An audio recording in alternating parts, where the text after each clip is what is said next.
So we're moving on to blanket stitch and its variations.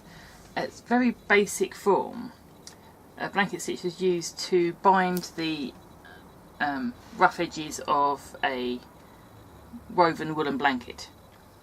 So it's essentially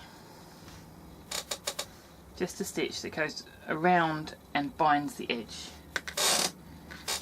So come down, catch the edge or the end of the thread and then up. So this is somewhat like some of the previous stitches I've shown you, except that it was initially intended to be used along the edge of fabric.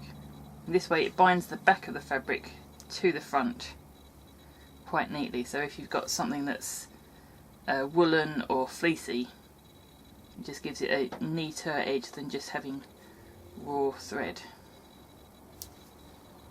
So that's a very basic blanket stitch. You can of course do a blanket stitch on a line as a border. So you start from behind, or start from along the edge, and come down and loop through like that. So that you can just repeat all the way down. So that is a blanket stitch on a flat, not on an edge.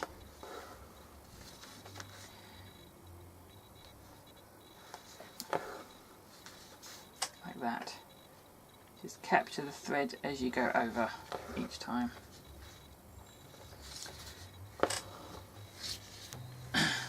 And of course you can then vary that by going for a double blanket stitch,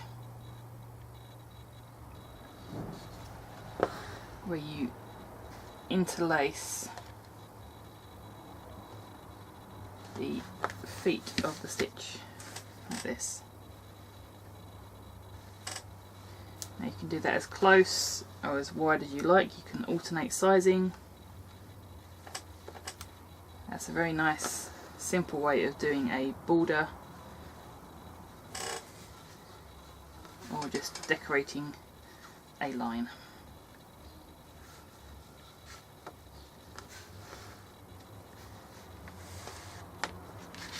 So that is a double blanket stitch. And then we can move on to an alternating blanket stitch. Now this is more of a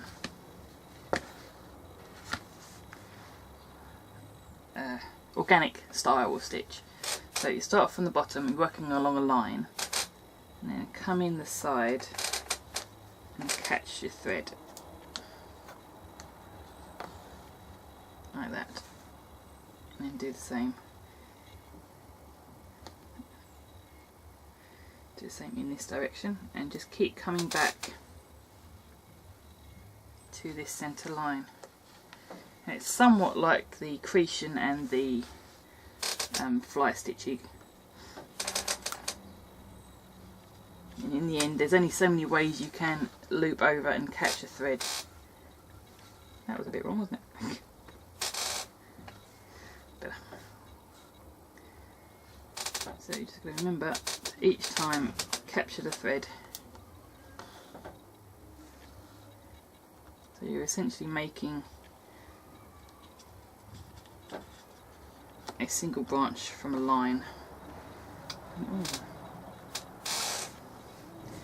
Like that.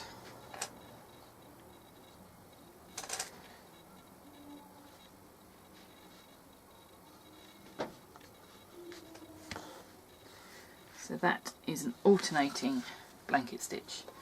Could have done with that being slightly longer. But with this you can make kind of the beginnings of a branch or something like that. You can extend the length of these as much as you like. So that's the first three very basic blanket stitch techniques.